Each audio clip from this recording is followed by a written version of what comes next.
संगवारी हो, राम राम, जय जोहार, जय छत्तीसगढ़। मोर नाम शेखर है। मैं नॉलेज हब कोचिंग संचालित करता हूँ रायगढ़ छत्तीसगढ़ में, आपके अपन प्रदेश छत्तीसगढ़ में। आज जो समाचार के क्रम हम लेके आए हैं वो 22 अगस्त के समाचार है। बहुत ज्यादा तो आज समाचार नहीं रहीस। भैया का है बधाई संदेश ला इतना भर देते पेपर ला, समाचार निकालने में तकलीफ हो जाते। तो आज जो है बहुते तो नहीं है, लेकिन जितना है बहुत काम के समाचार है। शुरू करबो बिना समय वेस्ट करे, हिंदी में आता हूं और शुरू करता हूं। तो पहला समाचार देखते हैं। डॉक्टर आदिले को पद से हटा दिया गया। यह समाचार बहुत सुर्खियों में रहा और मुख्य पन्ने पर भी छापा गया, छापा भी जाना चाहिए था। पहले तो ये जानते हैं डॉक्टर आदिले कौन है। डॉक्टर आदिले डायरेक्टर थे मेडिकल एजुकेशन के। मेडिकल एजुकेशन एक बहुत बड़ा, आप समझ लीजिए, संस्था है जिसके भीतर छत्तीसगढ़ के सभी मेडिकल कॉलेज वगैरह शामिल होते हैं। उसकी जो पढ़ाई होती है वो सब उसमें शामिल होती है। और इतना बड़ा पद पर बैठा हुआ व्यक्ति यदि दुष्कर्म जैसे आरोप पर फंसता है तो भाई ये विचारणीय है, आप सबके लिए भी हमारे लिए, और इसकी कोई माफी नहीं होती। इससे पहले भी इस पर भ्रष्टाचार के आरोप लगे थे और उसी वक्त इस व्यक्ति को पद से निकाल दिया जाना था। पता नहीं ऐसा हादसा होने का इंतजार क्यों किया जा रहा था। तो ये गुस्से का भी विषय है, आप भी इस पर क्रोध प्रकट कर सकते हैं। और इस आदमी का नाम इसलिए याद रखें क्योंकि इसे पद से निकाला गया है। अब बात करते हैं बीजापुर की। बीजापुर बाढ़ग्रस्त है। मानवीय संवेदना थोड़ी सी लाते हुए समाचार को समझेंगे। भाई बीजापुर छत्तीसगढ़ का वो जिला है जो छत्तीसगढ़ की कनेक्टिविटी देता है। कहां से? तेलंगाना से और महाराष्ट्र से। ऐसे महत्वपूर्ण जगहों को जोड़ने वाला एक जिला जो कि आदिवासी बाहुल्य है, जहां के समाचार राष्ट्रीय स्तर तक नहीं बन पाते। ये कोई दिल्ली या मुंबई तो है नहीं। उसके बाद जब ये समाचार सामने आता है, समाचार पत्रों में ये पढ़ने का मौका मिला, छोटे छोटे कॉलम्स में या वहां के स्थानीय समाचारों में, तो दुख होता है। और लेकिन एक अभ्यर्थी के रूप में फिर हम लालची हो जाते हैं और उस लालच में हम कुछ नाम खोजने लगते हैं ताकि हम पढ़ सकें। तो भाई बीजापुर बाढ़ग्रस्त है तो किन नदियों के कारण है? इंद्रावती तो होगी। उसके अलावा हाँ, ये आप 2 3 4 नाम याद रखेंगे। मिनगाचल या मिगनाचल नदी जो है, उसके अलावा मरकट्टी नदी, तालपेरू, चिताबांगू जैसी नदियां यहाँ बाढ़ का कारण बनी। उसके अलावा एक नाला है बोदली नाला, ये बाढ़ का कारण बना। तो भाई ये दिक्कत तो है, लेकिन ये नाम आप जरूर याद रख लें। क्या पता एग्जाम पूछते वक्त याद कर लें। बाकी प्रशासन ध्यान दे रहा है, कोशिश कर रहा है। अब बात करते हैं चकरभाटा की। चकरभाटा बिलासपुर में है। और भाई बहुत दिन से मांग की जा रही है कि छत्तीसगढ़ एक बड़ा प्रदेश है और बने हुए इतने साल हो गए हमको, तो हमारे पास एक अच्छा हवाई अड्डा जो रायपुर वाला है उसके अलावा हवाई अड्डे क्यों नहीं है। और इसी क्रम में चकरभाटा को बनाए जाने की बहुत दिन से पहल की जा रही है। राज्य प्रशासन इसको बनाने पर अड़ा हुआ है, जबकि केंद्रीय प्रशासन अपने हाथों में यह काम लेना चाह रहा है। और इसी बीच ये विवाद फंसा हुआ है। हाई कोर्ट ने इस पर अभी 10 दिन का जो समय देकर के राज्य प्रशासन से जवाब मांगा है कि क्यों नहीं केंद्रीय प्रशासन को हवाई अड्डे बनाने का काम दे दिया जाए। चकरभाटा हवाई अड्डा अगर जल्दी तैयार हो जाता तो जो राज्य के और बाकी क्षेत्र है या जिले हैं उनको वायु परिवहन के लिए सुविधा मिल सकती, पास में, निकट में उनके। एक चीज समझने की जरूरत है, चकरभाटा हवाई अड्डे के लिए 3C लाइसेंस का आवेदन किया गया है। अलग अलग कैटेगरी के लाइसेंस होते हैं, 3C 4C कैटेगरी के, और यहाँ के लिए 3C लाइसेंस का आवेदन किया गया है। ऐसे जो हवाई अड्डे होते हैं वो केवल घरेलू हवाई अड्डे के रूप में जाने जा सकते हैं अगर 3C लाइसेंस प्राप्त होता है तो। लेकिन इससे पहले एक सर्वे होना जरूरी होता है जिसको OLS सर्वे कहते हैं। ये अभी होना बाकी है। OLS सर्वे क्या होता है? तो भाई इसको ऑब्स्टिकल लिमिटेशन सरफेस कहते हैं। अब ये क्या होता है? वायुयान के लैंडिंग या उड़ान भरते समय कौन कौन से ऑब्स्टिकल या ऐसे ऊंचे इमारत सामने आ रहे हैं जिसके कारण तकलीफ हो सकती है, ये जानने वाले सर्वे को OLS कहा जाता है। इसमें माना जा रहा है कि NTPC की जो चिमनी है वो उसका मार्ग में आ रही है या तकलीफ दे सकती है। खैर, अब बात करते हैं अंतागढ़ की। अंतागढ़ रेल मार्ग से जुड़ने जा रहा है और ये बहुत बड़ी उपलब्धि होने वाली है छत्तीसगढ़ के लिए।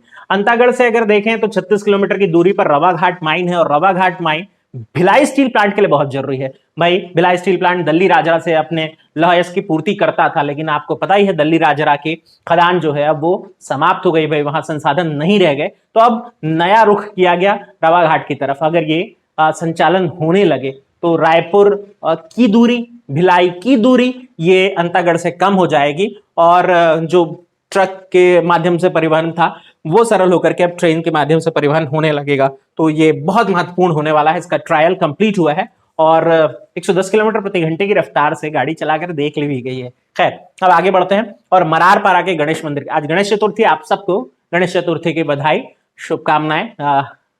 उम्मीद करते हैं कोरोना काल जल्दी खत्म हो, इतनी कृपा भगवान करे। खैर, मरारपारा गणेश मंदिर चर्चा में। इसलिए है क्योंकि ये स्वयंभू गणेश मंदिर है। छत्तीसगढ़ वैसे तो बस्तर अंचल गणेश पूजा के लिए जाना जाता है, गणेश जी की मूर्तियों के लिए जाना जाता है, लेकिन ये जो है मरारपारा का गणेश मंदिर जिला बालोद, ये भी आपको जानना चाहिए। इसे स्वयंभू गणेश मंदिर कहते हैं। अब स्वयंभू क्या होता है? खुद से उत्पन्न हुआ, यानी जमीन के भीतर से उत्पन्न हुआ ये गणेश मंदिर है। और माना जाता है कि इन्हें संतान लोग यहाँ पहुंचते हैं कामना लेकर के। प्रचार नहीं कर रहा हूं, आगे बढ़ते हैं। फिर आप बात करते हैं एडेस्मेटा जांच आयोग की। एडेस्मेटा जांच आयोग कार्यकाल बहुत दिन से बढ़ाया जा रहा था, इस बार फिर बढ़ा दिया गया है 4 हफ्तों के लिए, यानी लगभग 1 माह के लिए कार्यकाल बढ़ा दिया गया है। एकल सदस्यीय आयोग था, जांच चल रही, इसके मैं पहले भी चर्चा कर चुका हूं, अगर मेरे लगातार वीडियो देख रहे तो। अब इसके फाइनली कार्यकाल को बढ़ाने का फैसला कर लिया गया है। तब मैं मांग की गई है ये बताया था, अब बढ़ा दिया गया ये बता रहा हूं। तो 2013 का ये प्रकरण था जिसमें नक्सलियों और पुलिस के बीच हुई मुठभेड़ में ऐसा माना जा रहा है कि कुछ ऐसे निर्दोष व्यक्ति भी मारे गए थे जिनको नक्सली मान लिया गया था। तो ये जांच चल रही, देखते हैं नतीजा क्या आता है। अब बात करते हैं अगली न्यूज की। हाईकोर्ट की खंडपीठ के लिए अशासकीय प्रस्ताव की मांग उठाई जाएगी इस विधानसभा सत्र में। 25 से बैठने वाला है विधानसभा सत्र, 25 से 28 तक 4 बहस होगी या 4 बैठक होगी ये माना जा रहा है। और उस बैठक के दौर पे रेणु जोगी जो है, जो कि जनता कांग्रेस जे इस पार्टी की एक विधायक है, वो ये मांग उठाने वाली है कि हाई कोर्ट की खंडपीठ क्यों ना हो और क्यों ना हाई कोर्ट की खंडपीठ बना दी जाए।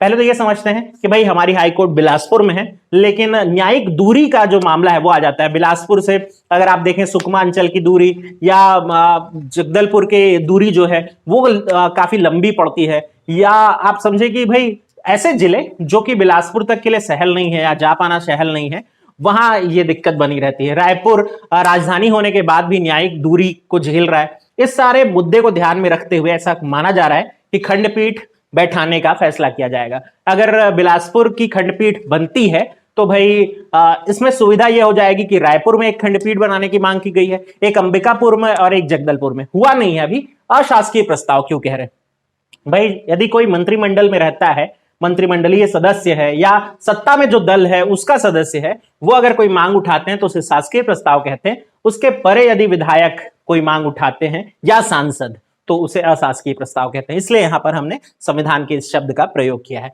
अब बात करते हैं चक्रधर समारोह 36वां, इस बार डिजिटल आयोजन हो रहा है। तो भाई आज से शुरू होना था, 10 दिन का ये कार्यक्रम होता है। और ये ध्यान रखिए अंतरराष्ट्रीय स्तर का कार्यक्रम है, राष्ट्रीय नहीं अंतरराष्ट्रीय स्तर का कार्यक्रम है, ये भी ध्यान रखने की जरूरत है।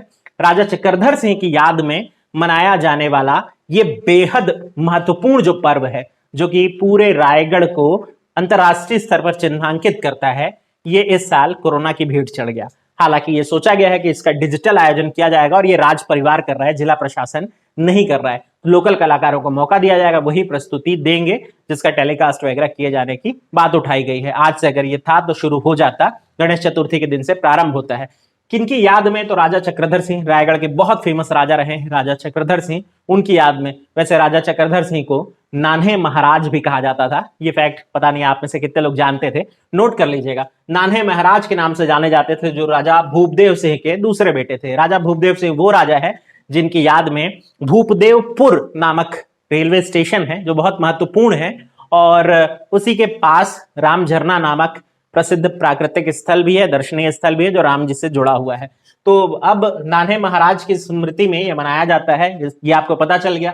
1985 से यह पर्व मनाया जाना शुरू किया गया था, उनकी मृत्यु के बाद, जाहिर सी बात है, उनको याद रखते हुए। वैसे अगर हमारे रायगढ़ के राजा चक्रधर सिंह की बात की जाए तो इनसे बहुत बार प्रश्न बन चुके हैं, कुछ प्रश्नों पर चर्चा करेंगे। पहले ये जान लेते हैं कि रायगढ़ के राजा चक्रधर सिंह नृत्य, संगीत और साहित्य तीनों का त्रिवेणी संगम थे।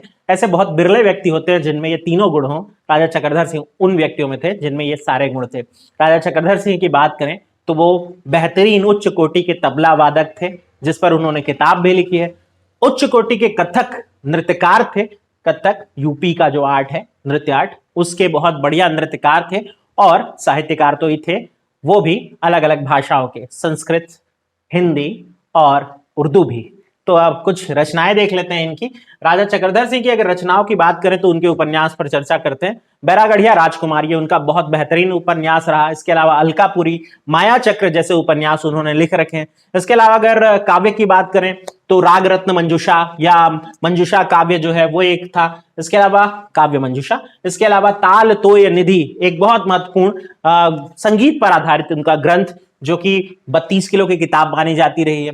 इसके अलावा नर्तक सर्वस उन्होंने एक किताब लिखी जिसमें कथक नृत्य का सचित्र वर्णन किया गया है। ऐसे बहुत बिरले कलाकार मिलते हैं। इसके अलावा उन्होंने जोश ए फरहत और निगार ए फरहत, यहां मेंशन है, जोश ए फरहत और निगार ए फरहत नामक 2 उर्दू रचनाएं भी लिखी है। तो भाई ऐसे व्यक्ति जिनमें ये सारा गुण है, बिरले ही होते हैं, उनका सम्मान किया जाना जरूरी था। खैर, इनके 2 भाई और रहे हैं, नटवर सिंह जो बड़े भाई थे, उन्हीं के निधन के बाद चक्रधर सिंह को गद्दी प्राप्त हुई। नटवर सिंह की जो धर्मपत्नी थी उन्होंने गोद लिया था चक्रधर सिंह को और फिर उनको ये सत्ता प्राप्त हुई, और बलभद्र सिंह ये उनके छोटे भाई। तो ये राज परिवार का छोटा सा किस्सा, क्योंकि मैं रायगढ़ से हूं इसलिए आपको। खैर, अब आगे बढ़ते हैं और इस न्यूज पर आते हैं, बहुत महत्वपूर्ण न्यूज।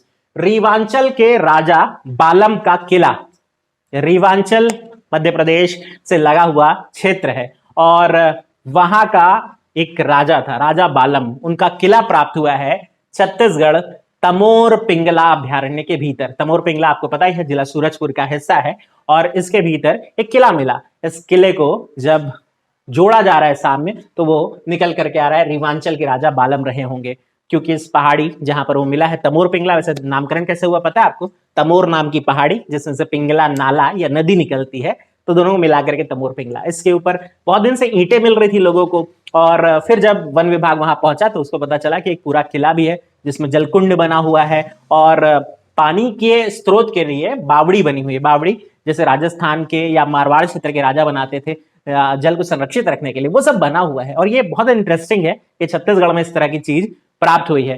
तो 11वीं शताब्दी के आसपास का माना जा रहा है, क्योंकि राजा का काल वही है, तो भाई उपलब्धि है। वैसे तमोर पिंगला आपको पता ही है, एक बहुत महत्वपूर्ण अभ्यारण्य है जो कि हाथी रिजर्व का हिस्सा भी है। 604 वर्ग किलोमीटर में फैला हुआ ये अभ्यारण्य, और अब जाना जाएगा इस किले के लिए। खोजबीन जारी है और देखेंगे क्या जानकारी मिलती है। इसके बाद बात करते हैं, हाँ ये एक और अगेन बहुत महत्वपूर्ण, गूगल जो है वो अलग अलग तरह के ट्रांसलेटर देता है, लैंग्वेज ट्रांसलेटर।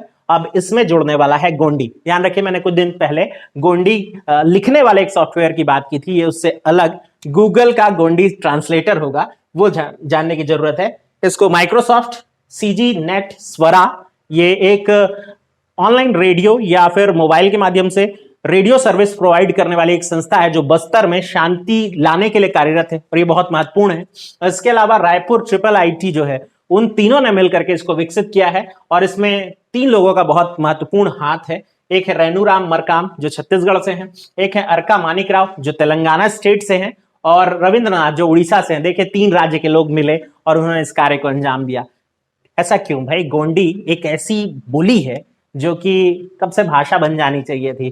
गोंडी आपको पता है 1 करोड़ 20 लाख लोग बोलते हैं, इतना बड़ा फैला हुआ है। गोंड जनजाति समुदाय भारत का सबसे बड़ा जनजाति समुदाय है, और छत्तीसगढ़, मध्य प्रदेश, आंध्र प्रदेश, तेलंगाना, उड़ीसा, महाराष्ट्र जैसे राज्य में भी गोंडी बोली जाती है, इंक्लूडिंग झारखंड वगैरह। तो आप समझ सकते हैं कि कितना महत्वपूर्ण होना था गोंडी का ये सॉफ्टवेयर बनना। तो ये बना है और ये उपलब्धि दर्ज हो गई है। खैर, तो ये था न्यूज। अब कुछ एक सवाल आपसे, आपको बताना है कमेंट बॉक्स पे, गणेश जी की युगल प्रतिमा छत्तीसगढ़ में कहां से मिली? दयावती बाई का संबंध छत्तीसगढ़ में किस आंदोलन से रहा है, किस जिले से रहा है? और छत्तीसगढ़ को ओडीएफ प्लस प्लस की रैंकिंग किन आधारों पर प्राप्त हुई है लगातार दूसरे वर्ष? ये सब आपको मुझे कमेंट बॉक्स में लिख करके बताना है। अगर आप मेरे वीडियो ध्यान से देख रहे हैं तो मैं उम्मीद करता हूं ये सब जवाब आप मुझे कमेंट बॉक्स पे देंगे। अगर वीडियो अच्छा लगा तो आपको पता है वो लाइक का बटन है, दबाना है, कमेंट करना है, शेयर करना है। अच्छा, ऑनलाइन क्लासेस शुरू हो गई हैं। आज और कल मैं पेमेंट करने का समय दिया हूं, जो इसमें जुड़ना चाहते हैं वो जुड़ सकते हैं, और उसके बाद प्राइवेट लिंक से वो क्लासेस जारी रहेंगे। न्यूज फ्री ऑफ कॉस्ट, आप और हम एक रिश्ते से बने हुए हैं। चलिए मिलते हैं।